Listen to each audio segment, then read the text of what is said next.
We are live Wednesday, January 2nd, 2019. 9-game slate accounted before the video started. What's going on, everybody? We are finally getting into normalcy now. All of my guests are gone. I can get back to only thinking about DFS every single day, essentially 24/7. So that's exciting. Adam, how was your Tuesday? Was that yesterday? I believe so. I still have no idea what day of the week it is. Tuesday. Yeah, yesterday sucked. Yeah. The worst. I think my least favorite part of yesterday was EMAC on Twitter. Waking up. Well, yeah, my least favorite part after like 7:30 p.m. yesterday was and it was obviously completely unintentional. But I really liked Nurkic yesterday, and like I don't know, 5 to 10 minutes after Nurkic like single-handedly knocks me from first in the shot on FanDuel to like 100th, EMAC tweets at me with like a gif of Nurkic like happy about how he's just going nuts. Meanwhile, yeah, I'm just sitting there like, all right, fuck you. Oh God, that's DFS for you though. As usual, on Mondays, Wednesdays, and Fridays, we are brought to you by Thrive Fantasy. I'm going to be dropping the link into chat right now. If you go to bit.ly/Awesemo, sign up at Thrive, you can get a little bit of some bonus. $10 bonus for a $10 deposit, $20 for $100, and $50 for $200. Thrive Fantasy is a new DFS site where you pick player props instead of your traditional scoring systems. They'll be up around 10 o'clock, and when we get to the end of the show, Adam and I will work through 5 of our favorite props for the day. But basically, you're trying to pick an over-under on points, rebounds, assists, maybe some of those categories added together, and you get a certain amount of points based on whether they go over and under. We'll walk through all of that at the end of the show. And back to plugging ourselves, NBA Strategy is the promo code, 7-day free trial. If you want to check us out, you can use it on any package that we have, including packages with Fantasy Cruncher, which means that you can access literally everything that we do for 7 days, and it won't cost you a cent. Just enter the promo code NBA Strategy. Now, 9-game slate. And it's like a mixed bag across the entire timetable. Decent stuff at 7 o'clock. Gets kind of murky at around 8, but late night hammer could be interesting. So let's dig in, unless you have something that you want to address right out of the gate. No, good to go. Let's do it. Hornets and Mavs, 112.25 implied total for the Hornets, 109.75 for the Mavs. So 3-point favorites for the Hornets. No Jeremy Lamb. That's relatively temporary. No Cody Zeller. That's relatively permanent. Broken hand, I believe. So fire up the Willie Hernan-Gomez. We'll start with Kemba, though. 9,400 on FanDuel. 9,000 on DK. $41 on Yahoo. He's pretty much in the same status that he normally is for me, in that I find him slightly less interesting. Does the Lamb and or Zeller news matter to you at all for Kemba? I think so. I'm pulling up the numbers now, hopefully quickly. But you think about who's in the starting lineup. Hernan Gomez will obviously shoot, but Batum's not a high usage guy. They're replacing Lamb most likely with Devontae Graham, who isn't going to be a high usage guy. Marvin Williams isn't a high usage guy. Jeremy Lamb was really the guy that Kemba had to compete with for shots. So I don't think it would be surprising at all if we do see an uptick in usage for Kemba. Okay. I was sort of thinking he might get an extra percentage point or so. I have him at 31% for today, so I'm anxious to see what you see when you get there. He's still priced at a pretty high number, so it's no matter what sort of bump he gets, it's not going to push him into some sort of stratosphere of like lock territory or anything today. He would have to be back down in the 8s for that. But matchup against Dallas is fine. Getting to Kemba in tournaments, I think, is fine. It's just really hard for me to get excited. He's my number 4 point guard on Yahoo, but he's my number 15. Ugh, I fucked that up already. He's my number 4 point guard on FanDuel. He's my number 15 on Yahoo. So it's a tough sell for me there. The DK price is what it is, so I'd have a hard time getting to Kemba unless you pull up this data and find out that we need to make dramatic changes.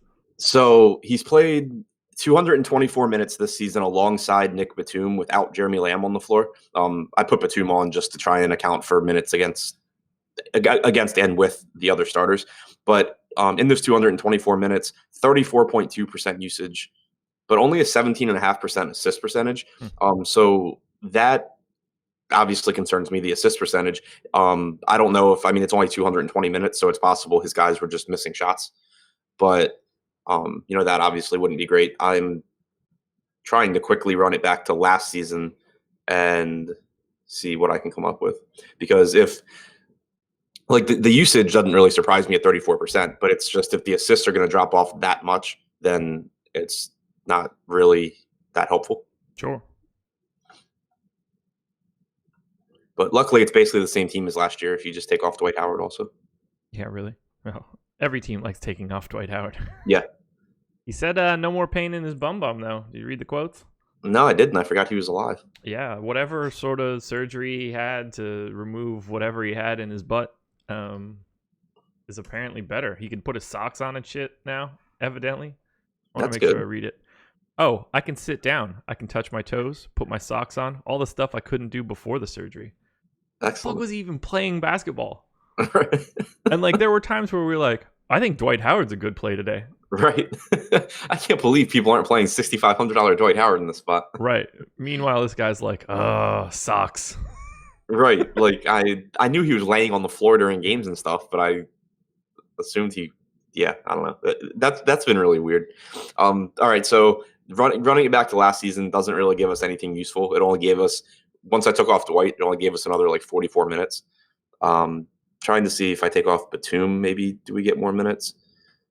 All right. If I just put Kemba on the floor and I take off Dwight and Jeremy Lamb since the start of last year, we get up to 474 minutes for Kemba, 34.9% usage, 27.4% assist percentage, averaging 49.2 fantasy points per 36.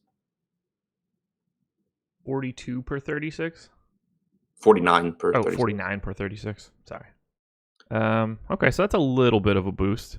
Because obviously we're projecting him for essentially 36 minutes, so that becomes right. a so if I put those rates in and project him for 36 minutes, I get 51.5 DraftKings points. Okay. I'm running the numbers now for just this season with Zeller and Lamb off, just for generic sake. Just want to see if there's any major impact for anybody on the team. Plus 5% points per minute for Monk. It's negligible. Nobody really crazy. Everybody's sort of jammed into the same sort of area. Plus 11% change to the fantasy points per minute for Marvin Williams. Only 152 minute sample, so that could just be a couple extra threes going in or something. But nobody getting some sort of really crazy per minute boost. It's the playing time will be the deciding factor here. So let's move to the obvious. Willie Hernan-Gomez should be the biggest benefactor here. On FanDuel, not that interesting, 5,400. On DK, 3,800. On Yahoo, flat minimum at 10. Those are the two places where you want to be putting Hernan-Gomez in the most. On FanDuel, he's just fine to me. Any thoughts? No, I agree with that. Hernan-Gomez is just interesting because he is a good per minute producer. He doesn't stick in NBA rotations, but it's not because of what he does offensively. So it's just an example of a bench player who actually does produce when he gets a chance to play, now playing more minutes. So I agree with you, like FanDuel, where you can only roster the one center and where he's reasonably expensive. It's not a must play by any means. I hate using must play anyway, but I think you know what I meant. Yeah. But on, DraftKings at 3,800, it's kind of like, Hernan-Gomez could play 22, 24 minutes, and he'd be a really good play. If he played more than that, then it's just like an absolutely phenomenal play. Yeah, I have him in for 25 right now. Admittedly, a little nervous about that. They can go a couple different directions, whether that's Frank the Tank or dusting Biyombo off for more minutes, more Marvin Williams just at the 5. So it's good. I want to see a game or two, and then obviously his price will change at that point. Yeah. So the matchup does make me feel a little bit better about him, because they have been playing Marvin Williams at the 5 a lot. Which if they were playing a smaller team, I would actually pretty confidently be saying that I think we see a lot of Williams at the 5. You probably see like Monk and Graham on the floor together with Batum at the 4, and they just play really small. But you're not doing that against DeAndre Jordan. No. So in this particular matchup, it's really tough for me, barring foul trouble or anything, to see how Hernangomez doesn't, at least get reasonable minutes. I would agree. The only alternative is really dusting off Biyombo in this particular spot, just because he obviously matches up with DeAndre Jordan well. Right. Or as well as Bismack Biyombo can do really anything. Does this make you like Marvin Williams at all here or probably in the future? Yeah, definitely in the future. Here, I like him anyway here, just because I think that like it would make sense for him to get a bit of a usage boost as well without Lamb. But just more, he's playing more center, which is in turn meaning more rebounding. Backup center minutes here would be against Dwight Powell, which is a perfectly fine matchup. So I have interest in Williams anyway. But moving forward, if they play small teams, Williams will become really, really interesting. Totally agree. What do you want to do with Devontae Graham or I guess Malik Monk? I assume Monk would be a bigger benefactor up until about 20 minutes ago when they mentioned that Graham will probably start. So shake out Monk and Graham for me. I mean, obviously they look fine in that they're both cheap, but do you have a preference? So Graham, I guess, is the safer one from a minute standpoint since he is expected to start. And by all accounts, James Borrego has been very impressed with him. We've seen him basically be the backup point guard whenever Parker's out. Now, he's starting over Lamb. He's not like Hernangomez, whereas I don't think he's going to, come off the bench and be like a great producer here alongside Kemba Walker. But he probably plays, good minutes. Like if you look at the Orlando game, Jeremy Lamb got hurt in the first quarter. You got Devontae Graham played 8.5 minutes in the second quarter. Sorry, that was Miles Bridges. Devontae Graham played like 3 minutes in the second quarter, but then he started the second half, played the entire third quarter, and then closed out the game for the last 9 minutes in a blowout. So he played a ton there. Yeah. And I think you could see 28, 30 minutes from Graham. But the risk is that Malik Monk is the better scorer. I don't think it's really surprising that they wanted to keep his scoring with the second unit, but I don't think it would be surprising either if Malik Monk closes this game. Okay. Yeah, I don't really know how to manage both of their minutes. And I think I have them both at 24 right now, Monk and Graham. That should be enough to carry me into getting both of them as value plays without prioritizing either one. Right. So, I think Monk's the one with the higher ceiling. I would agree, just because of the way that he plays. Like, yeah, exactly. If he gets hot, no one's slowing him down or telling him like, "Hey, back it off." Right. Like for context, Monk's played 165 minutes alongside Kemba without Lamb this season, and he still has a 23.8% usage rate. So it's he goes out there and he shoots the ball. Unrelated to the Hornets right now, but actually related to Charlotte. I got my buddy flying out this morning, dropped him off at the airport. He's connecting in Charlotte, and on his Charlotte to Newark flight right now, Ron Rivera joining him for the flight. Oh, nice. Just got the text. Riverboat Ron's on my flight. I was like, cool, chat him up. Let me know what's going on with the Panthers this offseason. Do you have any interest in anything else coming from Charlotte? I don't even want to say Nick Batum's name. That dude. Just from a tournament perspective, obviously we talked about Graham, we talked about Malik Monk. If you're playing a ton of lineups, I don't think it's crazy to also be mixing in some Tony Parker. We've seen him play alongside Kemba plenty, and there's also a possibility that he closes alongside Kemba. It's something we've seen them do at times this year. I don't think it would be really surprising there, and obviously most of the attention is going to go to Monk and Graham. Batum with Jeremy Lamb and Cody Zeller off the floor this season, 242 minutes. His fantasy points per minute has gone down 6%. He has the biggest negative impact of anyone. Again, that is, that's just what the data is. That doesn't necessarily mean anything, but a guy that's been playing like absolute shit somehow gets to be more shit in this. Yeah, scenario. And the rates aren't there either. 224 minutes alongside Kemba without Lamb, 11.6% usage, 12.8% assist percentage, 9.5% rebounding percentage, 0.6 DraftKings points per minute. I don't know what this guy does. I don't know. Oh God, Nick Batum, where'd you go? I thought bringing Tony Parker in might like rejuvenate him. Two little French guys hanging out. Yeah, that was like one of the narratives this offseason that like Tony Parker said he needed to be more, Batum needed to be more aggressive, and they're best friends. And yeah. Damn. All right, let's go to the Dallas side, which is going to be a little bit more cut and dry. Everybody should be in like normal.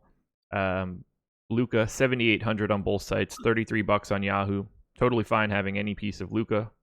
I'm just going to go through everybody quick and then throw it to you. DeAndre Jordan, 6,700 on FanDuel, 6,500 on DK, $24 on Yahoo. I think he looks fantastic today. Barnes is Barnes. He's the same sort of thing for me every day. 5,900 on FanDuel is appealing. $20 on Yahoo is relatively appealing. He's part of the player pool at the very least. And then DSJ, 5,100 on FanDuel, 4,800 on DraftKings, and for reasons that I do not understand, has been moved down to the flat minimum on Yahoo. So that one speaks for itself, obviously. Yeah. Maybe I'll actually get him in lineups today. I still wasn't last time. They must have some sort of like rolling average, and now they're getting even more of the games that he was out. Yeah.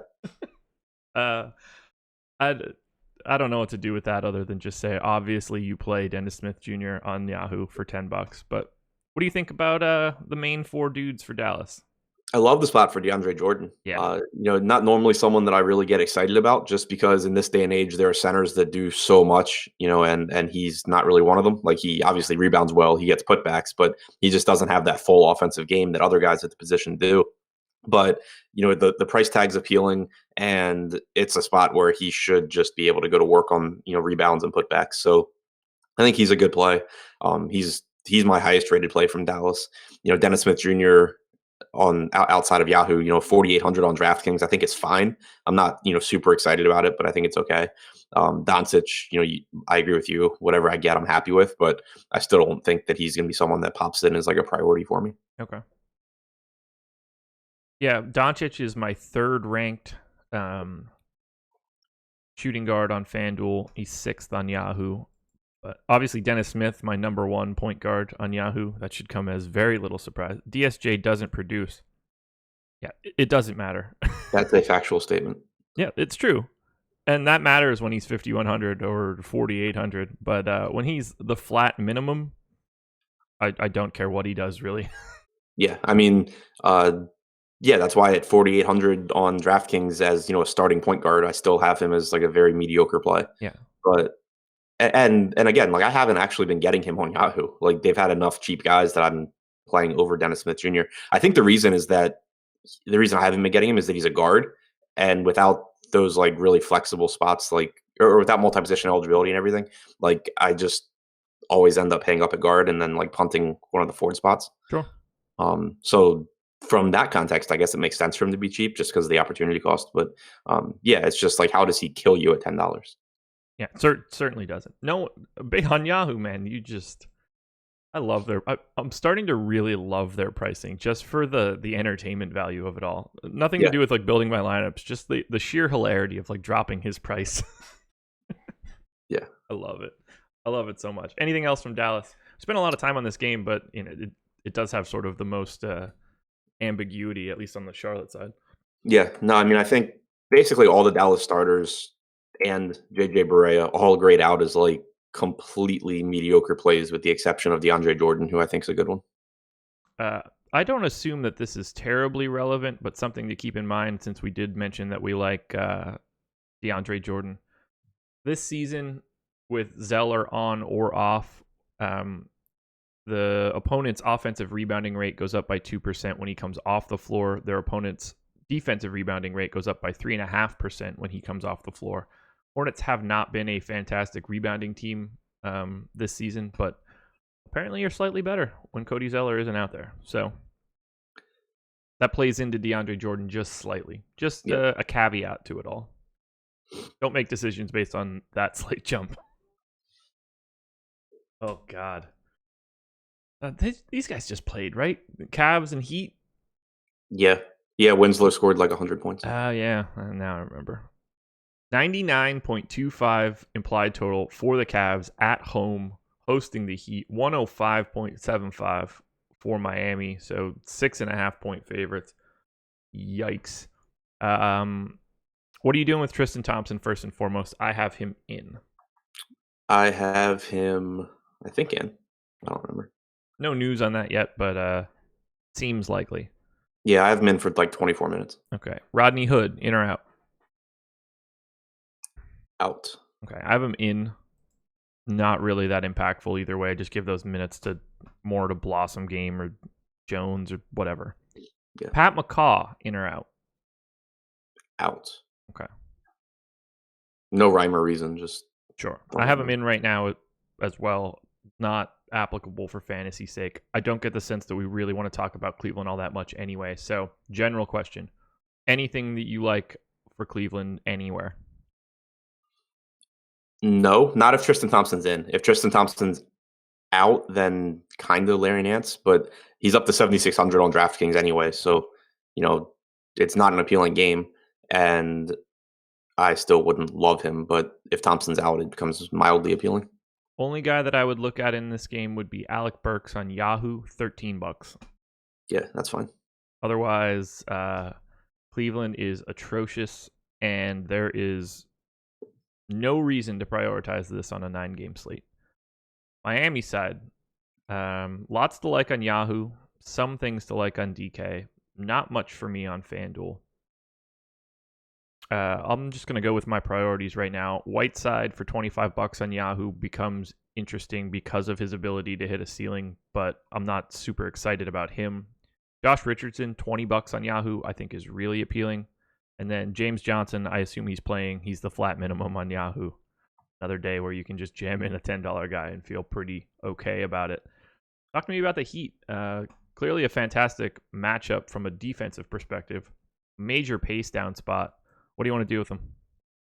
Yeah, nothing really jumping out for me. I mean, Winslow obviously has been nice because he's a small forward playing point guard, but his price tag on DraftKings is all the way up to $6,900 now. Josh Richardson at $6,800 is fine, but not someone that I expect that I'll end up prioritizing.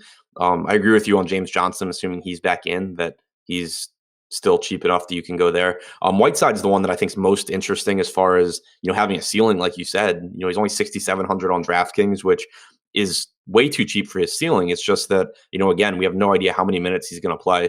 He played about 18 minutes the last time these two teams played. Granted, he lost about 5.5 minutes in the first half to foul trouble, but he did not play in the fourth quarter. It was a 24-point Heat win, though, so that could have had something to do with it, but Sure. it was kind of like it looks like it was like a 10 to 15-point game for most of the fourth, and he didn't come in. They played Bam Adebayo for the last 14 or 15 minutes of the game. So it's not, it's a little concerning just because it's, if it was matchup based, then maybe he doesn't play a bunch of minutes here either. If Tristan Thompson plays, the matchup becomes worse, but it does make me think that that Whiteside probably plays closer to 30 minutes, assuming Tristan Thompson's closing. So what was Tristan Thompson out with? I don't remember. Lower body or upper body? I want to say it's foot, but I'm not sure. Foot, yeah. I feel like if I'm the Cavs, just to be a dick about it, I run like a Olynyk out there at the 5. Make so you're saying the Cavs hijack Olynyk from the Heat before the game? I'm so stupid, man. I'm so stupid. Ignore everything that's coming out of my mouth. We're still working. If the Cavs are really assholes, they would steal Kelly Olynyk and play him at the 5. I deserve this. Call me Stephen A. Oh my God. Ignore me. Just ignore me. I'm shooting you a message on Slack. Enjoy this. Yeah, so when I ran my crunch for Yahoo, I got a lot of Josh Richardson, and I don't think that I can get away from him. How much do you think a major blowout impacts him? He's like the one guy whose minutes never vary. So against the last time these teams played, Richardson played 33 minutes. He played like the entire fourth quarter. I think his minutes are pretty safe regardless. Okay. He's coming up as my number 2. I have no idea what position they have him classified on. Shooting guard. Coming up as my number 2 shooting guard on Yahoo. So he's a guy that I'm going to look to, even though I really just find this entire game wholly unappealing. Yep. Let's get out of here before I start putting other players on different teams. Here we go. This one's for you. The Washington Wizards hosting the Atlanta Hawks. In Washington, John Wall's hurt, so we don't have to worry about any strip club narratives. 117.5 implied total for the Wiz, 112.5 for the Hawks. I don't know. I can't remember if that's actually real or not. There were 3 games that didn't have lines when I started doing this, so let me see if that's been updated. I have it at 118, 113 Wizards. Okay, I did have this one in. All of those 3 games. It was Magic, Bulls, Wolves, Celtics, and Sixers, Suns. All didn't have lines that I can now update. Let's start on the Washington side. Otto Porter is probable. No Markieff Morris. This team is just in disarray right now. When you get to the bottom and it's Randall, Decker, Troy Brown, like they're filling in guys. It's a very different team than it was 2 months ago. 9,800 for Bradley Beal on FanDuel, 8,600 on DraftKings, $39 on Yahoo. He's fantastic today, right? Yeah. I mean, especially with the DraftKings and Yahoo prices. Yeah. I mean, he's still going to play monster minutes. It's a fast-paced Atlanta team that doesn't play defense. They can only do so much to, stop Beal. And he does a good job of, moving the ball and keeping the offense going, even when they try and double team him and trap him. So for one, it makes it not really that effective from a defensive standpoint to do it. And 2, he just picks up assists. So, and he can still create his own shots when he needs to. So he's not the kind of guy that I really get concerned about, the extra defensive attention. He's just good enough in so many aspects to be able to beat it. So yeah, it's still a phenomenal spot for Beal. Porter being back, I don't think hurts him. I mean, Porter can't create for himself. Porter, if anything, probably just gives Beal more room to operate. Yeah, I love Beal so much. He's coming up as like my number 1 option on every single site. Yeah. Get him in there. Matchup's fantastic. Game script is fantastic. Every piece of this is just great. The fact that the Wizards are worse as a team now is more interesting to me because the game is likely to stay close. Yeah. Everything's just pointing in the right direction. Ooh, I almost got that Minnesota and Boston game completely right. Missed the total by a half point. Not bad for randomly doing something at 7 o'clock in the morning. Philly and Phoenix. Didn't get that one right. 228.5. Okay. Hopping back. So yeah, smash Beal. Any interest in Otto Porter? Yeah. Okay. So he's played 120 minutes without Howard or Wall on the floor this season. He's averaged a little over a fantasy point per minute, 20.5% usage. He gets some assists, some rebounding, but I think the price tag is just cheap enough at 5,500. I'm speaking assuming that he's not limited. I haven't seen anything, but he's been out for so long that I kind of assume when he comes back that I kind of assume they were playing it safe and that when he comes back, he'll be, good to go. So if we don't get news that he's going to be limited, and Scott Brooks normally also doesn't limit guys, like they come back and he says he's going to monitor their minutes and then they play 38 minutes. So assuming we get full run from Porter, yeah, I think he's a really good play. Yeah, I had him in for 30 right now. I don't really know how to manage it. News will be very key there. Yeah, so I think I'm going to throw him at like 32 because they still have Jeff Green, so it's not like they need Porter to play a million minutes, but they still have Sam Decker, so it's not like they knew. One of them has been compared to LeBron James this season, and it wasn't Sam Decker. That's oh my god, Beal must be so happy. Green has been actually good. No, he is. As long as he's not overextended. I mean, he's like a really good piece to have in a rotation. Yeah. That's just, you can't think he's Bron. There's a gap between 25-minute a game rotation piece and the greatest basketball player that's ever lived.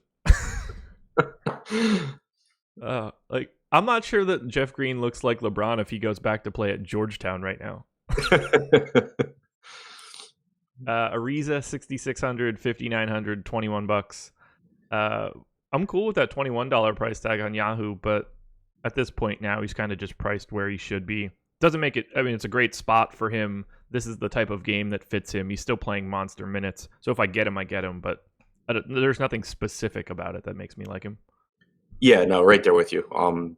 He's just not the kind of guy that I don't think there's a single situation you could put Trevor Ariza in where I'm going to be like, 6,600 or 59 on DraftKings. Like, you have to play him. But I do think it's worth pointing out that one of the kind of trickle down effects of the way defenses have been looking to attack Beal and double team him is it's putting the ball in Trevor Ariza's hands more as a playmaker.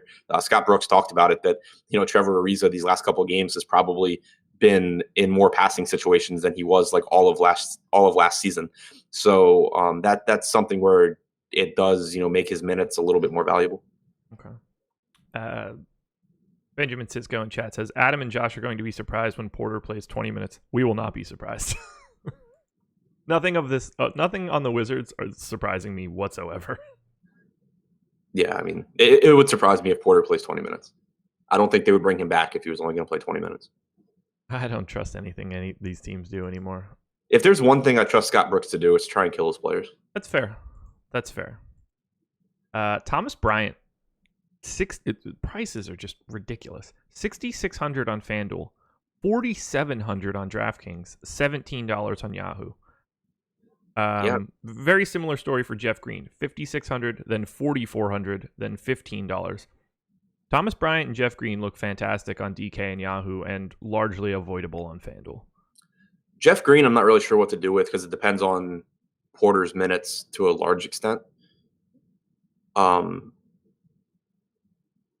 Yes, I mean, he should get the backup center minutes, but Thomas Bryant's been playing so well that I don't really expect. So there would be a possibility, just like thinking through how this could go. There's a possibility that with Otto Porter back, you could just give Jeff Green the Markieff Morris role where he's playing like 30 minutes at center. Mm-hmm. But Thomas Bryant's just been playing so well that I don't think they would want to do that. Like, why would you be looking for reasons not to play Thomas Bryant? Yeah, he's the priority now from like a development perspective. Right, exactly. So my assumption is that Thomas Bryant still handles the bulk of those center minutes. You get Jeff Green playing, like 16 backup center minutes, and then playing some backup 4 behind Porter. So I guess Green should still probably get to around 30 minutes. Like Sam Decker or Brown and Decker probably lose minutes, and you essentially get them on the floor just for when like Green needs a break. Yeah. So yeah, I guess Green's still a good play. What do you think the Wizards' chances are of making the playoffs right now per 538? I don't even know where the Wizards are in the standings. I can give you that answer. Yeah. Well, I can't give you that answer. There's no way to sort it by current record. Okay. They're 14 and 23. 12%? 38. Oh, okay. That's where I was gonna put it at, but when you asked the question, I assumed it was like some crazy low number. So they're 14 and 23. The Bulls have 10 wins. The Hawks have 11. The Cavs have 8. The Knicks have 9. They're ahead of the Magic in this projection, even though the Magic are 2 games ahead of them in the win column. And then the teams immediately above them, they're basically battling with the Nets at 17 and 21. And then we're into this sea of like the Pistons are 16 and 19. The Heat are 17 and 18. The Hornets are 18 and 18. 38% feels high, but the fact that they are like 1/3 of the way to the playoffs and they're 14 and 23, fucking bottom of the East is dreadful. Yeah. I mean, I still kind of expect them to make the playoffs just because even without Wall, I think they're more talented than most teams. And I think that the front office is too stupid to blow it up. So they're going to try and make the playoffs. Yeah. That Trevor Ariza trade is really weird to me. I understand why you don't anticipate Kelly Oubre to not be back. I'm shocked that Oubre's value was what it was. Yeah. Especially, I mean, there's been so many rumors about him being one of like the, not prize free agents. That wouldn't be wording it correctly, but having a lot of free agent interest. Yeah, I don't know, kind of crazy. This is a fantastic game for DFS purposes. Yeah, especially this is one of those where it makes the nights a lot more fun if you're playing multiple sites because there's no way in hell to play DraftKings and not just be loading up on these prices. But then on FanDuel, they're a little bit better, so you can actually like get to root for different guys. Yeah, that's very true. I mean, you're not like smashing Thomas Bryant or Jeff Green or Satoransky on FanDuel. I mean, Bradley Beal's 9,800. He's very much in play, but not nearly the sort of smash spot that he is on DK and Yahoo. So you can get a lot of different construction. That's the one guy we haven't mentioned, and I just slightly mentioned him there. Satoransky, 6,200 on FanDuel. Shit. Fucking sites, man. 4,600 on DraftKings, $15 on Yahoo. Are you going to go there? Yeah. So I mean, what'd you say? So am I, so we're good. Yeah, I mean, at least on DraftKings, like he's 4,600 and he's just playing huge minutes. He's not a high usage guy, but he does a good job of, just contributing basically everything when he's on the floor. So it's still, tough for him to fail. Not the highest ceiling in the world, but, I think that he's still a perfectly fine play. It's also against Atlanta, so yeah, exactly. Key caveat here. Let's talk about this Atlanta team, unless you want to talk about anybody else on Washington. I don't know if you're like a big Randall guy or something. No, anyone who we project to play like 24 minutes or more is a good play on the Wizards. That is a very good way to look at that. Hawks, 8,400 on FanDuel for John Collins, 82 on DK, $33 on Yahoo. I really like that $8,400 price tag on FanDuel in relationship to this slate, and the fact that they're playing the Wizards. The DK price is kind of tough to stomach. What do you want to do with Collins here? Yeah, I mean, I still like him on DraftKings. I mean, the Wizards are just so bad at everything. Yeah, I was like, we don't need any qualifications. Yeah.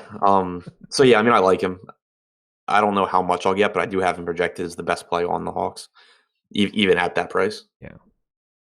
I have a ton that I like for the Hawks, so this is going to get really murky, depending on the site. How have you been handling Trae Young? He's a guy that projects way too high for me pretty consistently. 7,100 on FanDuel, 6,500 on DK, $21 on Yahoo. Do you plan on playing any Trae Young in this spot? Probably not. I've been projecting him lately for like 28 minutes just because he's normally finding ways to play like 28 to 30. Yeah. And I just kind of think that there's more utility in. So you have Trae Young at 6,500. Like, obviously, he can outperform that if he's shooting really well. He plays 36 minutes. But when you have him at 6,500, you have Jeremy Lin at 3,900, and you have Jeremy Lin, who's a +1 fantasy point per minute guy, and all that's keeping him from being a top play is minutes. I kind of think there's more utility in, getting Lin into some lineups and hoping you get one of those 26-minute games out of him than there is in just banging your head against the wall with Trae Young. That makes a lot of sense. You'll be happier in the long run. Yeah, it just gives you a lot more games where, most often, like if I project Trae Young for 28 minutes and Jeremy Lin for 20, what ends up happening is I get very little Trae Young and I get, somewhere between 5 and 10% Jeremy Lin. What normally happens is Jeremy Lin gives me a game that doesn't kill me and it doesn't help me. Whereas if I were playing more Trae Young, what normally happens is Trae Young gives me a game that kills me. Yeah. What happens another percentage of the time is Trae Young gives me a good game that doesn't really matter because other players at his position went nuts. And then a very small percentage of the time he goes nuts and it helps me out. So it's just kind of like it's a higher floor play to have more Lin than Young at their respective price tags. But I think it's also a very similar ceiling play because, Lin is so productive in those games where he does get a little bit more run. Now we're going to get into the value pieces here, particularly on Yahoo. Assuming Dedmon is playing, 6,500 on FanDuel, 58 on DK, and 19 on Yahoo. I'm fine with it, but it's not super appealing. I'd rather know that he's not in, but I think that he's probable now. Yeah, I think he's probable. How many minutes do you have him at? 28. All right, that's what I have to. Perfect. Got to talk about my boy on this one. I don't want to say Yahoo only because I think it's applicable on DraftKings, but DeAndre Bembry is the flat minimum on Yahoo, so I will be going that direction. I won't be excited, but this game is a fantastic setup for DFS. Similarly, Kevin Herter, minimum salary on Yahoo. No issue going there. And then Jeremy Lin, as you've mentioned, 3,900 on DK, flat minimum on Yahoo. I think all three of those guys are viable at the minimum. Yeah, I agree with you. Does Dedmon being back knock Bembry down at all for you? In what regard? So with Dedmon, with only one center, like Len was out and then Dedmon was out, with only the one center, I think it kind of shifts guys down a position for at least, a share of their minutes. Like you can get some John Collins at the 5. You can get, just everyone kind of sliding down a spot. And I think it maybe was opening a little bit more playing time for Bembry. I'm not completely convinced that we still get like 28 minutes out of him. Okay. Let me look at their recent minutes history. But again, the Hawks rotation is such a mess that I'm not saying that with a lot of confidence. Yeah. So on the 28th, Bembry went for 35 minutes. Dedmon played 29. Was Lennon? Yeah. No. Okay. No, he wasn't. Now this one, Len was in, but Collins was out. This one, Len is in. Okay, so here's one. The 21st of December. This is all just very speculative. The 18th of December and the 21st of December had the same sort of rotations. Len was in. Collins was in. Dedmon was in. And Bembry played 28 minutes in one game and 20 in the other. I see where you're going with this now. Giving me a little bit of pause. I have Bembry projected for 28 minutes. Where do you have him? Yeah, my baseline was 28. I'm just not convinced that that's where I want it to be. Now, this minutes projection won't matter for you on FanDuel. You're probably not playing DeAndre Bembry at 5,500. I think it's most relevant on DraftKings, where those minutes are a really big swing for the $4,200 price tag. And on Yahoo at $10, you'd really have to put him at a minutes level where you're really unsure. Because it doesn't matter all that much. So Bazemore being out helps too. Yeah. I blinked for a second and forgot he was out. I was thinking that like the starters were basically all back, but Gotcha. So I mean those minutes are still there too. Like Daniel Hamilton can lose some time for Bembry. Sure. We good on this game? Yeah, just get a bunch of pieces of this game. Washington's the priority, but obviously Atlanta has some good plays. There you go. Hit that like button, everybody. Not only is it in the chat, but listen to Team McBee. Click that thumbs up, freeloaders. That's Team McBee's word, not mine. I don't think you're freeloaders. I think you're fantastic people. What are we talking about here? Yeah, no, that's craziness. All right, let's do this. Brooklyn Nets and New Orleans Pelicans. Oh, God. I don't even want to talk about this. 115.5 implied total for the Nets. 114.5 for the Pelicans. Anthony Davis is probable right now. Those words mean nothing to me. We'll talk about the Brooklyn side, which they have, 3, 6, and 13. 16 guys are listed on RotoWorld's depth chart for the Nets. 7 of them have the little like red square next to their name with notes about how shit's fucked up for them. Russell sat out for rest on Saturday. No reason he's not playing today. No LeVert, no Crabbe, no Musa, no Graham. Rondae Hollis-Jefferson is the real news. He is not playing tonight. Ed Davis is out for rest on Saturday, so I assume playing today. So they seem like a morgue, but they're not really. Nice pace up spot for Brooklyn. What do we want to do with Russell and Dinwiddie? Russell, $200 more expensive on FanDuel. Dinwiddie, $200 more expensive on DK. Dinwiddie, $1 more expensive on Yahoo. I like them both in tournaments. Russell's always the one that I prefer just because I think he's, kind of the more volatile guy, the guy that has the higher ceiling. But Dinwiddie's been playing, really, really well. And they're both normally going to get somewhere in that 30 to 32 minute range. It is a nice spot. I think that it's always tough for me to really prioritize them as one of my higher owned guys just because they're expensive enough to where they're competing with guys that are just going to play more minutes than them. But I do think it's a perfectly, fine matchup. I think that especially, if I'm playing, a bunch of like Anthony Davis or something, like those are the guys that I would really like to run it back with. I'm not really concerned with what's in my lineup with Anthony Davis. That lineup will be dead when he gets scratched. Good point. Won't matter what the other 8 guys look like. depending on which site you're on, or 7. That lineup's dead in the water. Yeah, I'm with you though. I feel like Russell is the guy that has like the higher ceiling and makes you get a little bit more of the warm and fuzzies. Totally cool with either one of them. Only other guy I think that we would really want to touch on here, or maybe 2 guys. Damari Carroll, 5,100 on FanDuel, 4,000 on DraftKings, and the flat minimum on Yahoo, $10. Should see a minutes bump with Rondae Hollis-Jefferson out. Is he an interesting value guy for you? Yeah, definitely. I think the minutes should be there. It's not a bad matchup at all. We've seen, it's anecdotal, but we've seen some just really bad like wing players just go nuts against the Pels. Just knocking down like all of their shots, and it's happened a lot. So I think it kind of has to do with getting wide open shots against the Pels. And Carroll obviously is more productive than guys like Dante Cunningham was the first one that come to mind. But yeah, so I mean, I think that you saw 35 minutes from Carroll on Saturday. It's not like we have to be concerned about the minutes here without Hollis-Jefferson. So I think that Carroll, especially at that $4,000 price tag, is really, really appealing. Completely agree. No need for it for 5,100 on FanDuel, but very interesting at the minimum.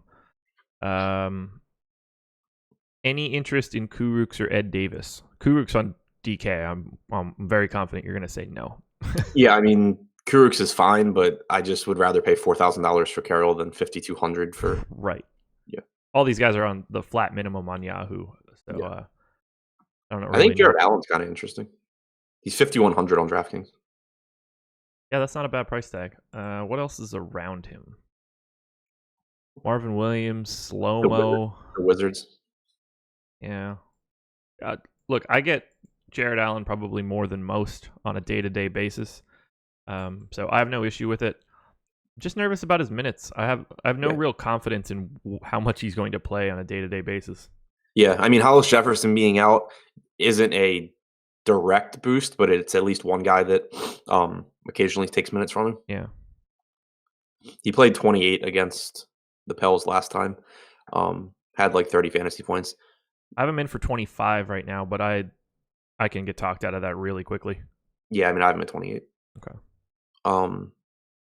Yeah, I mean, I guess the thing is like he's $400 more expensive than Thomas Bryant. That makes it kind of difficult, barring any sort of really egregious ownership, which we do have out, by the way, and you can get at awesemo.com using the promo code NBA Strategy for a 7-day free trial. Yeah, that just happened. Although Brian is a power forward on DraftKings at least, but okay. But also Hernangomez is 13 or 1,400 less than Allen. So I assume you haven't looked at any of the ownership. What do you think Thomas Bryant's at? On DraftKings, 40, 45. Chalk play of the day. Yeah. 45 for Bryant, 33 Beal, 31 Satoransky, 29 Jeff Green. They are the top 4 in the list. It's like, but like, what do you even do? Like, how do these guys fail? Well, I could see a lot of failure in Satoransky at 4,600. Yeah. Satoransky and Green as chalk, I'm fine being like below, but I wouldn't bat an eye at Bryant or Beal. I mean, Bryant's path to failure is foul trouble, as is most bigs. But that's not a reason that I stop rostering people, but like that's the only real reason. And Beal, I mean, injury is really like the only way that he for Beal to fail. Atlanta wins this game by 30 and Beal somehow doesn't play the fourth quarter for because it's a real waxing. But Beal is probably the safest guy on the entire slate. Yeah. It's just like I hate when the pricing is so bad like it is on DraftKings in this spot where, I want to make pivots in tournaments, but there's no one at the respective price points where I can make any sort of like reasonable argument for why they could be a better play. Okay, exactly. Let's talk about the Pels. 12-7, Anthony Davis on FanDuel. 11,800 on DraftKings. $58 on Yahoo. I'm in for it. I don't care which site. I like Anthony Davis a ton here. He's owned pretty heavily, which kind of surprised me. But I mean, he's just fantastic.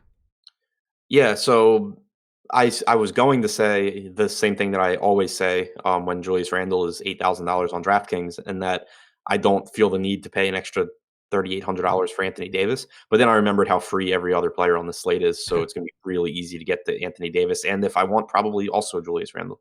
Yeah, very true. AD is just what a dude. Like Russ at 11-7 or AD at 11-8. I mean, they're not even comparable right now. Yeah. Yeah, I mean, as appealing as the Russ game is. Right. Or like Russ is 12K on FanDuel, AD 12-7. Like it's so very clearly AD out of those two guys for me, which is insane because Russ has been my number one guy in my model for so long. It's not him anymore. It's AD. Russ has dropped a fourth behind Giannis and Embiid. Yeah, I think we're just kind of quickly looking at the top tier DraftKings pricing. I think where I start to get interested in, is Embiid at 10-6 versus Davis at 11-8. Davis comes with 4 eligibility, so that helps. I was going to say, I would even go the next step down and say Towns at 9-6 or AD at 11-8. But yeah, Towns, the matchup just sucks though. Yeah. Like Vooch at Chicago. Sure. But yeah, that's the problem. A lot of these guys are looking pretty tasty tonight. But I mean, AD has an unparalleled ceiling in this spot. Yeah, I agree. Rest of the Pels though, FanDuel I have some interest. Drew Holiday 8,600. Otherwise, I don't know. Randall at 8,500 and 8,000. Those are fine. I love Randall at 8K on DraftKings. Really? Well, he's a forward too. Okay. But yeah, see how much I got him. It's a good spot for him. And I just love Julius Randle. I got 7% of Randall on the 150 DK crunch I did. So what do you have him projected for? 38 minutes on DK, 48 DraftKings points. Okay, I could probably safely bump his minutes up a little bit. I only have him at 34. Yeah, let me do that now, just because I don't want to forget. Randall. What do you have Okafor projected for minutes wise? Baseline is 10. Okay, that's what I just switched him to. Yeah, that's so I've basically just been giving him the 10 minutes that Anthony Davis doesn't play. Okay. So just bumping Randall up by 2 minutes, he looks he looks really good for me on FanDuel at 8,500. Makes me like the 8K price quite a bit more on DraftKings, and then 37 on Yahoo I think is fine, but maybe slightly overpriced. Yeah, especially just relative to other players. Like 37 for Randall, or what was it, 38 or 39 for Beal? Like different positions, but yeah, and there's failure in Randall for sure. Yeah. Any other part of the Pels for you? I'll probably have some Elfrid Payton where I'm max entering, just because he played 24 minutes last game. Haven't seen a report. Last time we got the very vague minutes will be limited. Nobody ever knows what that means. If I can get him to like 30 minutes here, basically assuming we never get news before a game that says Elfrid Payton has no restrictions or something like that, I just want to have Elfrid Payton the first game that he plays north of 30 minutes at $5,300. That makes perfect sense to me.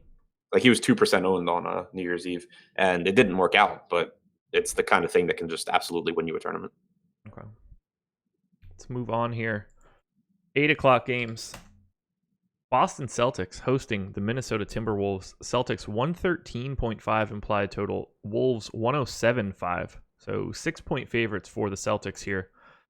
We'll start with Kyrie. Assuming he plays? Yeah. Oh my. That line makes me feel a lot safer as well. 9K for Kyrie on FanDuel, 8,800 on DK, $44 on Yahoo. I really like Kyrie on FanDuel today and on DK, but FanDuel in particular. Yeah, the thing is, in that price range, though, I just like Kemba more.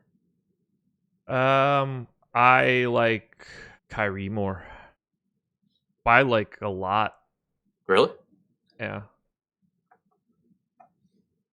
Yeah, I guess I had his minutes too low, I think. I have them both at 35 minutes. I have Kyrie's projection at 47, Kemba at 43.9. Yeah. I have them both at 36 minutes. Kyrie at like 47.5. Kemba at like 51.5. And there's the difference then. Kemba. I mean, that's with his rates already adjusted for no Lamb. Yeah, I'm getting an absolute ton of Kyrie on my Yahoo or on my FanDuel Crunch. I believe I hit close to a ceiling. Yeah, 69% of Kyrie on that Nice. first screen. Thank you. What did I get him on Yahoo? I got 16% on DK and not at all on Yahoo. Fantastic. $44 though, so I'm not totally shocked there. Other than that, I generally just try not to pay attention to the Celtics. Anybody standing out for you? No, it's basically Kyrie. Yep. Now, if Kyrie happens to not be playing tonight, Terry Rozier for the minimum on Yahoo is fantastic. For 4,300 on FanDuel is fantastic. At 5,300 on DraftKings, it's fine. Yep. And I don't really think there's much impact to anyone else in that case. I think more assists for Horford, but for the most part, yeah. Okay. But like at this point now, how many minutes is Al Horford even going to be on the floor? Right, yeah. I don't think it's like useful DFS right impact. Let's go to Minnesota now. Towns 10-5 on FanDuel, 9,600 on DraftKings, $47 on Yahoo. Love them on FanDuel. Love them even more on DK in just from a pricing standpoint relative to FanDuel. But do you have an aversion to Towns because of the matchup? Not an aversion, but instead of me spending 5 minutes telling everyone they're idiots for not playing Karl Anthony Towns again, I'm going to say that if I get Towns, I get Towns, but I doubt that he ends up being a priority. Okay. Assuming Covington plays? Yeah, I have Covington in. I have Teague in. I have Rose out. Yeah, same. Rose is doubtful right now. Everybody else questionable. I'll have a little bit of Wiggins on Yahoo at $21, which makes me unhappy, but it happens. Other than that, for Minnesota, what are we to make of Taj Gibson's minutes right now? Climbing and climbing and climbing. Yeah, I mean, last game I thought it was kind of predictable because I don't even remember who they played, but I just remember it being like, there's no way Dario Saric plays. New Orleans. Yeah, so I mean, 32 minutes in the game against the Pels. That was just like a really obvious matchup spot though, going against Randall and Davis. Sure. I mean, I still think that probably projecting Taj for like 28 and Saric for like 20 is probably the way to go. Okay. Just didn't know if you would have any interest there. I don't really have anything else from this game. No, me neither. This one's pretty unappealing outside of the superstar on each team. Yeah. 16% expected ownership for Towns on DK. Everybody else is at 1% or lower. Taj Gibson for 4,800 getting some love in our ownership on FanDuel. That's really not for me, but you know what you're getting out of Taj Gibson. It'll be really funny if Towns is actually like popular tonight against Boston after being like sub 10% in every good matchup he's had for the last like month. Only 6% ownership on FanDuel. Look at this quick. Chalk centers. Ayton, who we'll get to. Adams, we'll get to. DeAndre Jordan is the chalk center, 16%. And then JaVale, who we'll get to, 13%. We'll see this change slightly because this has Willie Hernan-Gomez at 1%. Okay, yeah. And I guess I just want to like kind of clarify my Towns take because like I've been joking about it, but I still like Towns. It's just that with the way the slate breaks down, like I love Joel Embiid. I love Vooch. You have Ayton, you have Jordan, you have the cheap centers with Bryant and Hernan-Gomez. So it's just not a slate where I am comfortable saying that I'm prioritizing Towns just because, for one, I don't know how often I'm getting to the very top of the position. And for two, he's just priced around two guys that I like a little bit more in Vooch and especially Embiid. I think James Baggert in our YouTube chat is struggling with life right now. So I hope you're okay, man. But that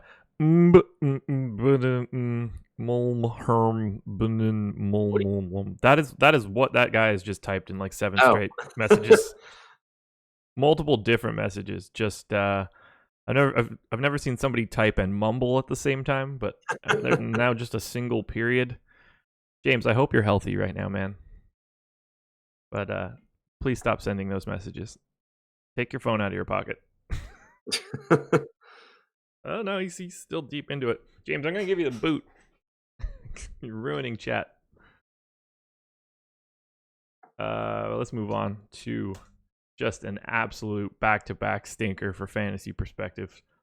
The Chicago Bulls hosting the Orlando Magic. Bulls 101 implied total. Magic 98.5. This is a very, very unappealing game. Pricing is going to dictate a lot here.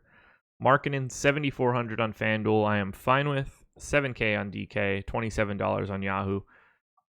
I'm going to throw this to you since the DK pricing for the Bulls is more appealing. Do you have any interest in the Bulls? Not really.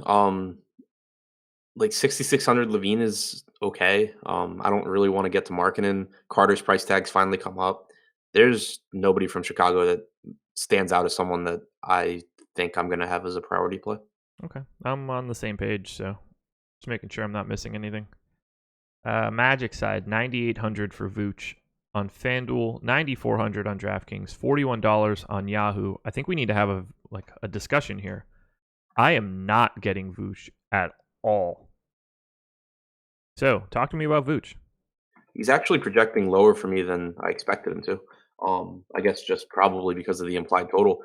But I think that it's a really good spot. I mean, the Bulls aren't good at rebounding. They aren't good defensively. Vooch just does everything. He's averaging basically the same 1.4 points per minute that as Towns is over the last month or so. So I think that where he's a little bit cheaper, I just like him. But yeah, he's not projecting quite as highly as I expected him to.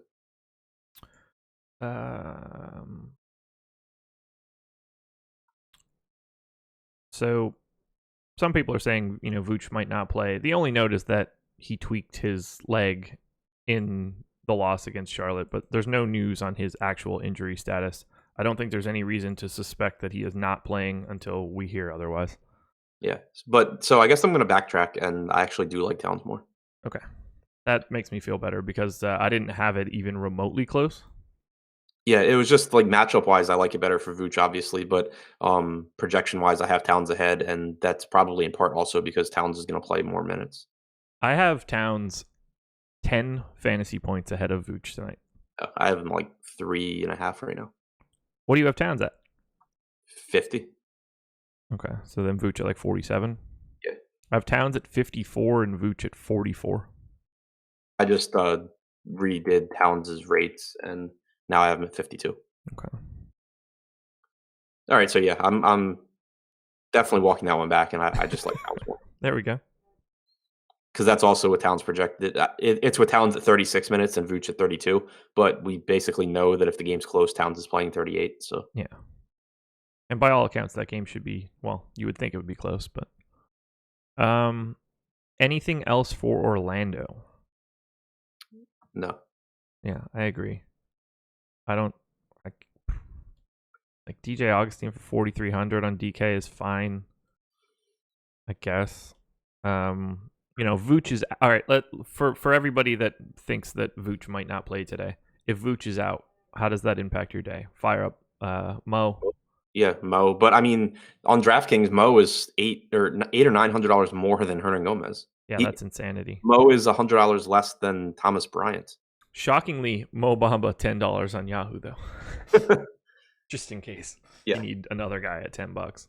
Yeah. So, if Vooch is out, at least on DraftKings, it doesn't really change anything for me. Agreed.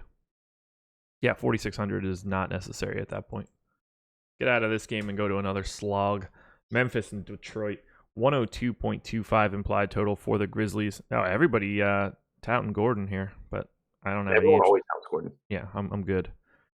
102.25 for the Grizz, 96.25 for the Pistons. Grizzlies 6-point favorites at home. This is nasty.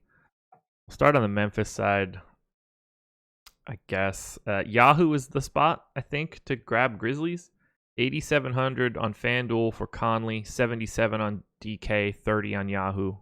Similarly, Gasol, 87, 74, and 29. I like Conley and Gasol on Yahoo. I don't have a problem with him on DraftKings outside of the fact that this is just not a good game for daily fantasy sports. So, what do you want to do with Conley and Gasol? Yeah, they're both kind of popping for me on DraftKings. Yeah. Which kind of surprised me just because, Detroit isn't a bad defense. It's not a fast-paced game. It's not, it's a 102 implied total. I think it's just the price tags are just a little bit cheaper than they should be. And you're seeing, 36 minutes from both of them. I have both of them projected between 40. Actually, I have them with almost the exact same projection between 42 and a half and 43 DraftKings points. Yeah, I have them both. I have Conley at 39.7, Gasol at 38.7. But Conley for 30 on Yahoo, I really like. Gasol for 29, I really like. Slow-mo, 6,300 on FanDuel, 5,100 on DraftKings, $20 on Yahoo. I love him on DK and Yahoo as much as you're able to like Kyle Anderson when you play him. Right, yeah, you never feel good about it, but his minutes seem to be becoming a little bit more consistent in like the low to mid 30s. Yeah, not now that he's not like randomly dropping down to 24 on random games. Yeah, I mean, he played 38 last game. I haven't projected for 36. I have him in for 34 right now, and that doesn't I can't stop him from popping up. Yeah, I mean, I have him at 36 minutes along with Gasol and Conley. I have him as my third best DraftKings play for Memphis. There you go. Jaren Jackson, 58 on FanDuel, 5K on DK, $16 on Yahoo. I'll be back to the well. What are you planning on doing with our boy? Probably not playing him much. Same concerns as I've had before in that with the addition of Joakim Noah, you're just getting essentially almost all of Jaren Jackson's minutes alongside Marc Gasol. But also, hang on, is Noah out today? I only have him in for 9 minutes. So. I have him in for 12. I just didn't see him. I thought that, yeah, okay. Yeah, so you're just getting most of his playing time now alongside Gasol. He's losing those, close to 12 backup center minutes. So that cuts into his productivity. And then also he just is losing a few minutes also, because of that, because like JaMychal Green's still going to get his playing time. So it's really tough for me to get to Jaren Jackson. Van Dam NYC says JJJ sucks. Fuck him. That is a terrible take. He's good. Really good. One of the 3 best rookies in the league. I mean, it's I can't imagine getting to that sort of take. Carter, and Ayton is the 3, right? What? Him, Carter, Ayton. Oh, Luka. Yeah, you're missing one with number 1. I knew I was forgetting one. I was just thinking the centers. I mean, Luka's so far ahead of everyone else that he probably shouldn't count. No, I forgot he was a rookie. Yeah. So Luka, Ayton, and JJ. Yeah, for sure. Yeah. And yeah, it's not even particularly close in my opinion. Pistons side. We'll start where we normally start. Drummond and Blake. Drummond 9,500 on FanDuel. Blake 8,800. Kind of like that Blake price. 8,100 for Drummond on DK. 84 for Blake. So we're flip flopping this stuff all over the place. And then Drummond is $40 on Yahoo. $35 for Blake. Ignore these guys on Yahoo. I think that you can get to both on FanDuel and DK. Probably Blake on FanDuel, Drummond on DraftKings. Do you have any take on these guys? I have zero interest. Yeah, I mean, Drummond's price tag, their price tags on DraftKings look nice, especially Drummond at 8,100. But I just don't have him projecting well at all. I have him at 38 points. I would rather play I have Marc Gasol projected for more points than Drummond at a cheaper price tag. DeAndre Jordan's in the same ballpark at a much cheaper price tag. I don't really see getting to these guys. Makes sense to me. I would have a hard time prioritizing them, but the prices are, at least on DraftKings and at least on Drummond, is oddly appealing. But again, it's all relative. Everybody's prices have become oddly appealing. It's really hard to break exactly. You look and it's 8,100, it's not a good matchup, but it's Andre Drummond. He can go give you 50 fantasy points. That's great. He can, but there's 18 other guys that you can say the same thing about. Yeah, I know. It's insane. All right, 2 more games to go. Both very appealing from a fantasy perspective. You're going to need 400 points to win a DraftKings tournament tonight. It's going to be insanity. And if any news starts popping up, it's only going to make it worse. Yeah.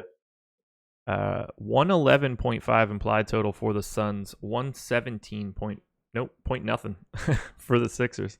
5.5 point favorites in Phoenix. Fantastic game from a fantasy perspective, outside of the fact that the Sixers are a solid fantasy defense. DeAndre Ayton, coming into his own now. 7,900 on FanDuel, 7,300 on DraftKings, $32 on Yahoo. He's my number one center on FanDuel. I'm happy to have him anywhere. I am a little nervous that Embiid plays and really kind of puts a spanking on him, but I really like Ayton here. Yeah, so do I. Even on DraftKings at 7,300, I have him ahead of Gasol. It's another guy I'd rather play than Drummond. I don't know what the reason is, but something has clearly changed with him. Yeah. The rebound since Devin Booker came back, and I'm not attributing this to Devin Booker. It's just a nice arbitrary point for me to. I mean, it probably helps. Well, yeah, but I don't think Devin Booker is giving DeAndre Ayton an extra 4 rebounds a game. No. But Ayton's rebounding percentage has, skyrocketed. It's up at 23.5%. But I looked at before the last game, I looked at his rebound chances per 36 since Booker came back, and then from the start of the season until that point. And he'd gone from 16.6 rebound chances per 36 to 25. So I don't know if someone on the coaching staff got in his ear and told him that he needs to actually box out the grown men that play in the NBA, and he can't just throw his arm in front of them and move them like college kids or what, but he's just grabbing boards like crazy now. And that, in a way, that sort of makes sense. There's certainly, up until 2 months ago, anytime DeAndre Ayton stepped on a basketball court, he was, without question, the biggest and strongest guy that he was going to be playing against, or at least more often than not, that had to be the case. Whether that was high school, which must have been a downright joke, college, just now he's playing against other guys that are grown men that have strength. So it probably takes a little bit to get used to having to be smarter instead of physically better. Right. Yeah, it's like that. You see it across sports with guys that are just insanely talented. You see it with pitchers who can't throw a breaking ball because they threw 96 miles an hour when they were 12 years old. Yeah. You see it across all sports and it's in technical aspects. It's stuff that you just didn't have to learn how to do it correctly because you didn't have to. Yeah. Booker, 8,600 on FanDuel, 83 on DK, $38 on Yahoo. If you get to him on FanDuel or DK, I think it's fine. I would not go near him on Yahoo at $38. Too many other good things out there. Yeah, I think that sounds right. Him and Ayton are both really jumping off for me on DraftKings. Makes sense to me. I got a lot jumping out here. Well, not a lot, but more. TJ Warren, 7,100. This is one I want to talk about. TJ Warren, 7,100 on FanDuel, 66 on DK, $25 on Yahoo. I've been getting a lot of him lately, and I'm not really sure why. I don't think that I have him projected sort of outlandish, but for some reason, I don't know if it's just positionally, he's kind of fitting things. What do you do with TJ Warren? I assume just kind of not pay attention. Yeah, I have him as priced completely correctly, which on the slate means I'm probably not getting much. Okay. What do you have him projected for? 33 DraftKings. Okay, I have him 35. I don't know. He's somebody I might have to take a deeper look at today. I had him a lot yesterday. I think it was yesterday, 2 days ago, whenever the Suns played most recently. I don't know. Something about it is just making him jump off the page, and I don't really know what to do with it. The same price as Justice Winslow. Okay, so here's a good example.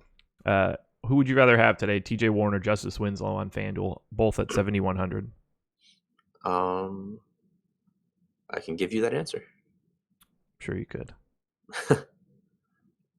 My guess is Justice Winslow.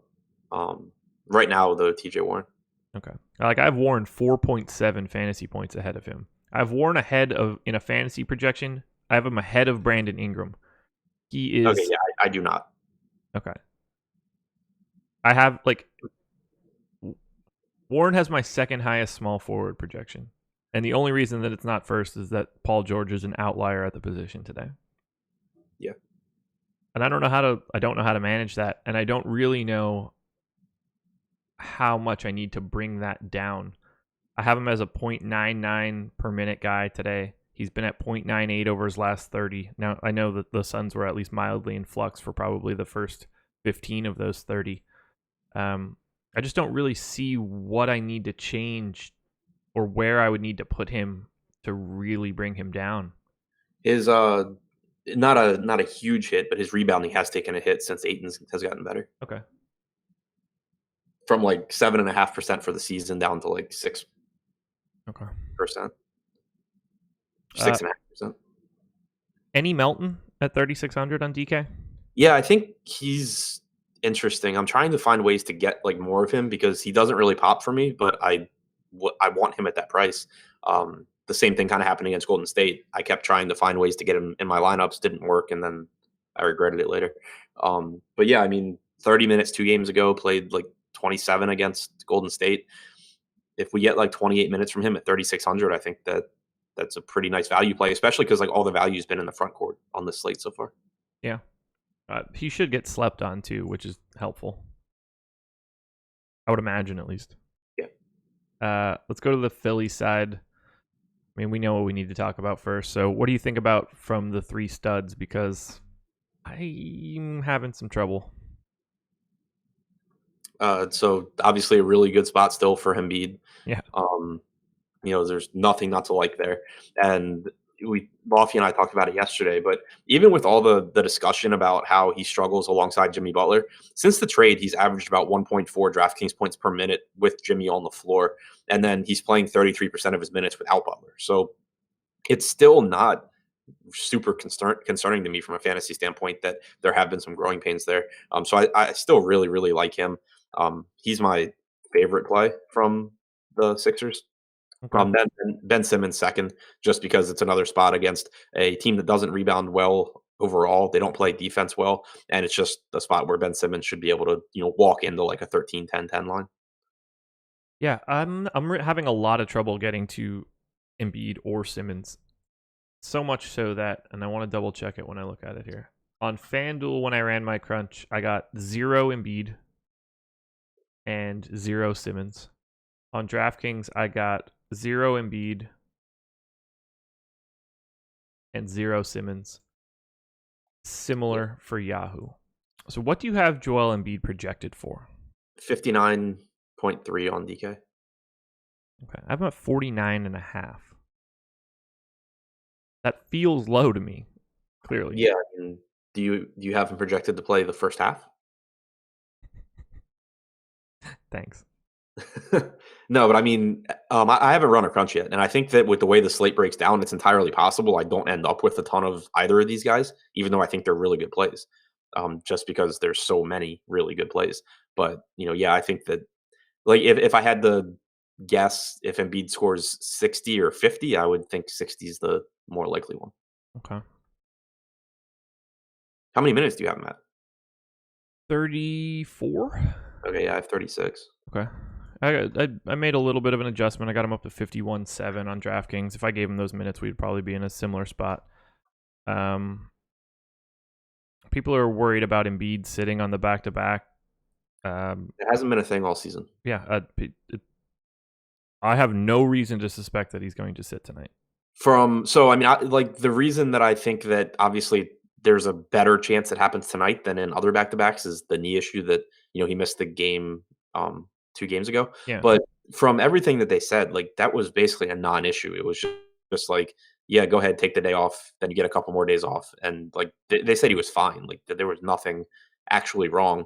And it didn't like he was a game time decision yesterday. But if you followed some of the pictures that were coming out of Philadelphia, it never really seemed like a game time decision. Like Yeah. he was. There were pictures of him like watching film, 2 hours before the game, and then just like getting a back massage on the court, and then like stretching, and then going warming up. He went through shoot around. Like it never really seemed like anything other than gamesmanship out of Philadelphia calling him a game time decision. Yeah, and he's a guy that his warm up and his get ready process for a game is very relevant to him. He's talked about how like he'll make those decisions after he gets stretched out and worked on and goes through that shoot around. It's up in the air at that point. So no reason. He's a big with a sore knee and a road back-to-back that has a history of knee problems. I mean, he's played the entire season. Like we're anchoring to 2 years ago now for him. Right. It's just not the same as it was. Yeah, and now, if he sits, like no one's shocked. Right. Like I think there's a better chance he sits now than on a generic back to back because maybe his knee is sore, but it just doesn't sound like there's actually anything wrong with his knee, Yeah. and like he hasn't been resting at all this season, like in terms of minutes, in terms of back to backs, like they haven't been doing it. Yeah, that's where I'm at. It's not even on my radar. Like it could certainly happen, but you're losing money if you're making your lineup decisions at 7 o'clock thinking Embiid's out compared to thinking he's in. Hell yeah. Like no question about it. Do you have any interest in anything else in Philly? No. Let's move on. Close this out. Lakers and Thunder. Late night hammer. 111.75 implied total for the Lake Show. 117.25 for the Thunder. No Brown, as we know. We'll start with Kuz. This is an oddly nice game. 7,400 for Kuzma on FanDuel, 7,500 on DraftKings, $32 on Yahoo. I like me some Kuzma. Yeah, right there with you. Huge minutes, tons of usage. Really, not much to dislike other than the fact that Oklahoma City is a good defense. But this game should just be played at such a fast pace; it doesn't really matter that much. Lonzo, 6,500 on FanDuel. Craziness. 72 on DK, $26 on Yahoo. If you really want to play Lonzo, FanDuel's the spot to do it. Any interest in Lonzo on DraftKings? If no I get ownership. Some, but yeah, 3%. It's finally not a spot where I feel like I have to have Lonzo. Brandon Ingram, who I'm clearly slightly lower on than you from an overall projection standpoint. 6,800 on FanDuel, 64 on DK, $23 on Yahoo. Both Kuzma, Ball, and Ingram on FanDuel are all my number 2 ranked guy at each position. Talk to me about Ingram. Yeah, so I think that at 6,400 on DraftKings, where he's 800 less than Lonzo, he's appealing. It's still, I don't know that it's a priority for me. He's in the 3 games since LeBron's been out, his stats have been pretty underwhelming. Obviously only 3 games, but 23.5% usage, 13.5% assist percentage. I kind of expected that to be higher. So he's grading out as a decent play. I like him more than TJ Warren, but I think I probably just kind of end up not being in this price range. Okay. JaVale, any interest? 18% expected ownership on DraftKings right now, 4,800. It's really tough for me to get there on DraftKings because of just how the position is. Like, obviously, there's a ton of opportunity cost at the top. Then you have Thomas Bryant at the same price point. You have Hernan Gomez, who's cheaper. It's really tough for me to get to a guy who I don't think plays a ton of minutes, and it's not a super appealing matchup. Any interest in Josh Hart? No. Okay. Man, I'm gonna have to force myself to game stack this game because I'm not gonna end up getting any of these guys except for Kuzma. 19% expected ownership for Kuzma on DK, 14 for Ingram, 18 for JaVale, 8 for KCP. KCP, 21% expected ownership on FanDuel. I hope I don't have any of that. I've never liked. I mean, he's just not fun to roster. It's like the Lake. What is with the Los Angeles teams having 2 guys that I dramatically hate having between him and Avery Bradley? It's like having the exact same dude in your lineup. Just pure hatred. All right, OKC. 12K for Russ on FanDuel, 11.7 on DraftKings, $52 on Yahoo. I think I like him most on Yahoo, but what do we do with Russ here? Because it seems like a fantastic spot, but man, that price tag is big. Yeah, I mean, it's just tough to get to him over, Anthony Davis. I guess the one argument you can make is from a position scarcity standpoint, kind of, because Davis, like on DraftKings where he's power forward center, he's competing with, Julius Randle, but also with Bryant and with, all the other centers we've talked about, whereas point guard's been a little bit less appealing. But, I just like Davis more, so it's still tough to get to Westbrook. My chair is on its last legs, man. It's creaking. I need to get some WD-40 or something, which is not how this chair should work. Paul George, 10K on FanDuel, 9,200 on DraftKings, $49 on Yahoo. The fact that he's $3 cheaper than Russ on Yahoo is insane, but 9,200 on DraftKings. 25% ownership coming with it, but that looks fantastic. I love Paul George here. Yeah, as you should. He's yeah. my number one FanDuel guy at the position. So Since the start of December, Paul George has played 14 games. Russell Westbrook has played 15. I bet you can't guess, based on me asking this question, who has averaged more DraftKings points per minute. Russell Westbrook. No. Did I get it You're wrong? You're wrong. I got it wrong. Shit. Yeah. Paul George, 1.46. Westbrook, 1.44. That's nuts. Higher usage rate, Paul George. That one's even more nuts. Yeah. I mean, again, they're essentially the same. But that matters when you're talking about, on DraftKings, a $2,500 price difference. They play about the same minutes. It's a good matchup for both of them. It's a homecoming game for both of them. I don't know how to get to Westbrook over Paul George. If you play on Yahoo, I think it's pretty easy, but that's your only really option. Yeah.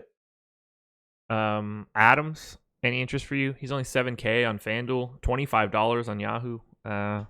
It's a great spot for him. Yeah, it is. If I get some, if I get some, but it's like, I think I like the spot for DeAndre more. I like DeAndre, or both DeAndres, Jordan and Ayton. Mark Gasol at like $300 or $400 more on DraftKings. Yeah. Anybody else from the Thunder? Do you look to Schroeder or anything? Man, Schroeder sucked last game. But still the same thing that I'd said. The reason that I had interest in Schroeder in that last game was that it was a game that I thought would be high scoring, and I wasn't sure how much of the main three guys for OKC I'd be getting to. And Schroeder just gave me like a cheap option at a not particularly strong position where, you expect around 30 minutes and you expect that he, at least has some upside. It's the same thing here. He should play around 30 in this game. He's not my favorite play from this team by any stretch, but he is in kind of a price tier by himself. Like, he's cheaper than Adams and obviously way cheaper than Westbrook and George. So it just kind of gives you cheap exposure to this game if you're looking for it. Sad news in the sports entertainment world this morning. Breaking news right now. Mean Gene Okerlund passed away today. So if you're a wrestling fan, pouring out for Mean Gene. Sad. I'm going to watch old Mean Gene interviews today. Breaks my heart. Do you have anything else for this game or this slate? I do not. Let's take a look at some props. Thrive Fantasy is the site. Go to bit.ly/Thrive/Awesemo. I'll get that wrong for a while. Well, it was Thrive Strat to start. Link is in the chat. Get a bonus signing up through there. But Adam and I are going to take a look at our 5 favorite props. We get it pulled up on the screen. Man, Mean Gene's dead. That is so sad. One's going to bum me out. Alrighty, we got a contest. Let's do this. First one up. What looks fun? What looks fun? Oh, not that one. Okay, this one's good. D'Angelo Russell. Points, rebounds, and assists. You get 105 points for the over. I won't give the line just yet. D'Angelo Russell. Refresh. So the line, if you guys got your picks in, 28.5 extra points for the over, points, rebounds, and assists. What do you want to do with D'Angelo Russell? I will take the over because you get more points for the over and because I haven't projected for the over, so I think I should take the over. Ding, ding, ding. 30.8 for me. Gotta take the over, in my opinion. No brainer. Who else we got that looks good? Okay. Joel Embiid. Points and assists, which is an odd category to pick. I haven't looked at the line yet, but I'm guessing that I am taking the over. 95 points for the over, 105 for the under. The line is 30.5. I have it at 30.9. I'll actually probably take the under. I haven't projected for 30 points. I have them at 27 points. I haven't projected for 33.6 points plus assists. Okay. There we go. We're differing here. We're on opposite sides. So if you want to win some money on Thrive, fade Adam. Also keep in mind Josh projected Joel Embiid for like 42 points. So That's true. Devin Booker, points, rebounds, and assists. I feel like we don't talk about Devin Booker nearly enough. 105 points for the over. The line is set at 34.5. I've got Devin Booker at 36.6. I think that's enough considering you get 105 points for the over. So I'm smashing the over on Devin Booker. I have Devin Booker at 40.3. So also the over. I assume so. Yeah. Any props standing out for you? Let's see.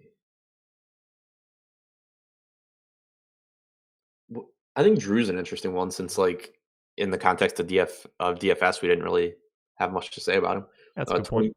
26.5 points plus assists, 105 points for the over. 26.5 points is the line. I have it at 28.9. So if I'm getting more points for the over, and I'm well over, I've got the over. Yeah, I have that as a good line. I have him at exactly 26.5 points plus assists. Jesus. So I'm not going to play this one in actual contests, but I would take the over just for the points. Okay, so here's a question for you, and I think this is good for the Thrive analysis. You have it at 26.5, and your first thought is so ultimately you would probably ignore this prop, Right. or you'll find better leverage elsewhere. Yeah. Do you think more people are likely to play the over than the under in that spot because of the points? Like, do you think there's more value potentially in taking the under in Drew there? I think more people would play the over than the under. I don't know if it's by a big enough margin to justify taking 10 less potential points at what I think is a coin flip. Sure. That would be the next step, figuring out what the difference in ownership would have to be to make that relevant. See, that's where you can get really into the weeds with this stuff. It makes my brain hurt and get excited at the same time. All right, one more. Anybody standing out? No. Okay, I'll find one that looks kind of fun. I mean, this one's easy then. Russell Westbrook. You get 110 points for the over. Just points. The line is 25.5. Guess how many points I have Russell Westbrook projected for? 44. 25.5. Yeah, shocked. Do you set the Thrive props? Are you freelancing at Thrive Fantasy now? Huh. I'm at 26.1, so again, I am taking the over. Meanwhile, Adam is just reading off the same lines, so where's the fun in that? I mean, so here, I guess this is another like kind of talking point though. So with the Drew Holiday one, it was like 105 points for the over. Now you're at 110. At what point is it something that I actually should pick, even thinking that it's 50-50? Oh, God. Like, because clearly if this were like, 200 points for the over, you would take the over. Right. It's an interesting balance, man. Definitely a number. Oh, I'm going to have to start digging into this hardcore because I want... there's something about this that makes me want to be like really good at it. If you can accurately predict ownership here, which I think would be hard since it's a newer site and we don't have a lot of data on how people approach it. If you can accurately or somewhat accurately predict ownership, I think it's like solvable. Yeah, I agree. Way more so than DFS in general. Yeah. Maybe that's the new process. What will this look like for baseball? You'll have players, and then you'll have like hits or home runs, and then you'll have over or under.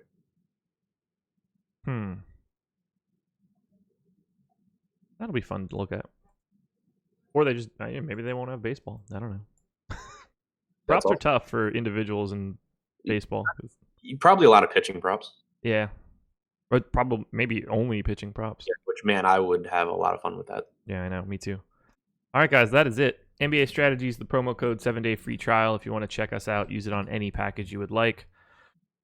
2:30 today from A to B, breaking down the Tournament of Champions. Andrew and Ben, golf is back.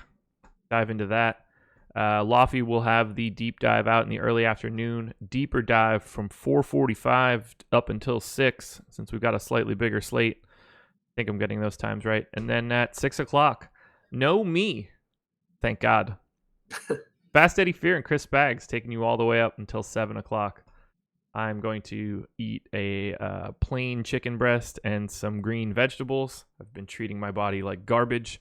Last night we decided to sit and watch some stand-up comedy while eating the remaining 72 bagel bites that we had from the 90s party. Not exactly going to give you the fuel that you're looking for to start your day. So I need the veggies. Adam, anything else to plug? No, I think that's it. Alrighty. Thank you for joining us, everybody. Great show. Exciting slate. Keep an eye on the news. We'll be around all day. Best of luck to you. Bye.